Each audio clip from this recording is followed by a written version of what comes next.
The UHNS Prometheus drifted through the Kepler 442 system like a steel leviathan, its hull scarred by 3 decades of deep space operations.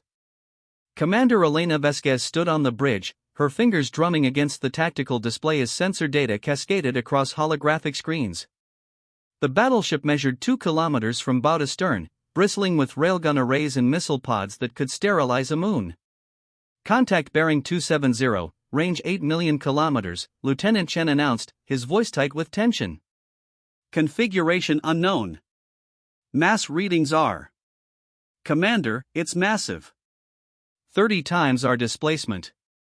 Elena's jaw tightened. In all of humanity's 3 centuries of interstellar exploration, they had never encountered another intelligent species. The Prometheus was designed for planetary bombardment and fleet actions against human separatists, not first contact scenarios.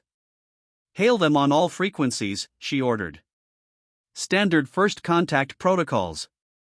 The alien vessel materialized on the main view screen, a crystalline structure that seemed to defy conventional engineering, its surface rippling with bioluminescent patterns.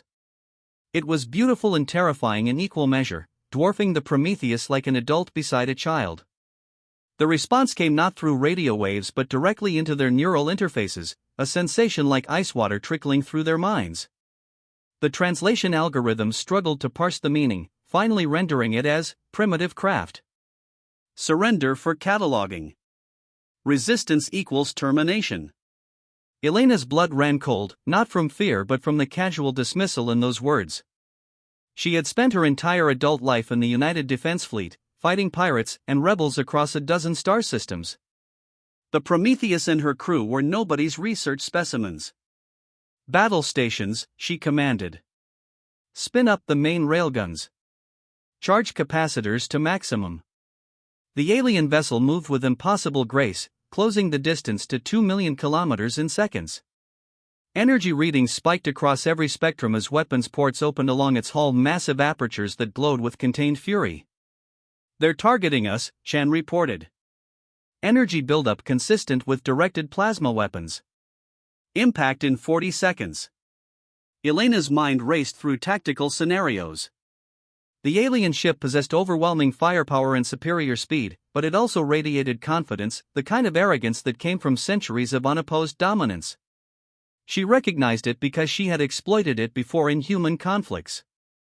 Evasive pattern Delta 7, she ordered. Launch countermeasure drones. Ready the spinal mount. The Prometheus was old, but its designers had been paranoid geniuses from Earth's final World War. Every system had backups, every weapon optimized for brutal efficiency. The spinal mount, a 10-meter railgun running the entire length of the ship, could accelerate a tungsten projectile to 15% light speed, delivering kinetic energy equivalent to a small nuclear arsenal. The alien weapon fired first, a lance of superheated plasma that would have vaporized the battleship. Instead, it struck a cloud of reflective chaff and electromagnetic decoys, dispersing into a spectacular but harmless light show. The Prometheus rolled through the debris, its main engine screaming at maximum burn. Target acquired, the weapons officer announced. Firing solution locked. Elena saw the opening, a brief moment where the alien ship's weapons were cycling, its attention focused on tracking their evasive maneuvers. She thought of her crew, of the millions of humans in the colonies behind them, of the species that had clawed its way from the caves of Earth to the stars through nothing but stubborn determination. Fire. The spinal mount released its fury with a thunderclap of electromagnetic acceleration. The tungsten rod, polished to mirror smoothness and weighing 20 tons, crossed the void in 4 seconds. The alien ship's shields, if it had any, proved worthless against simple kinetic energy traveling at a significant fraction of light speed. The projectile punched through the crystalline hull like a bullet through glass, the impact creating a cascade of structural failures. Secondary explosions rippled across the alien vessel as whatever exotic systems powered it began tearing themselves apart. The beautiful bioluminescent patterns flickered and died, replaced by the cold glow of escaping atmosphere and burning technology. Multiple hull breaches on the target, Chen reported, his voice filled with disbelief. They're breaking apart. Elena watched the alien ship come apart in slow motion, great chunks of crystalline material spinning off into the void. She felt no triumph, only a hollow awareness of what this meant. Humanity had just announced itself to the galaxy not as explorers or diplomats, but as a species capable of destroying something far more advanced through sheer violent ingenuity. "Scan for escape pods or survivors," she ordered quietly. "And prepare a full sensor package. Science Division will want every scrap of data we can gather." As the debris field expanded, new contacts appeared on the sensors, smaller ships emerging from quantum slipstreams, attracted by the energy signature of the battle. They maintained their distance, observing.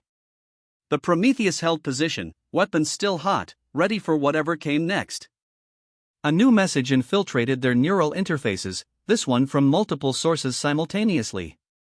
The translation came through cleaner, perhaps because these aliens were being more careful with their words. Impossible. They used kinetic weapons. Primitive kinetic weapons. How did the transmission cut off abruptly, replaced by absolute silence? Elena realized that humanity's perceived weakness, their reliance on primitive chemical rockets, projectile weapons, and brute force engineering, had been their greatest advantage.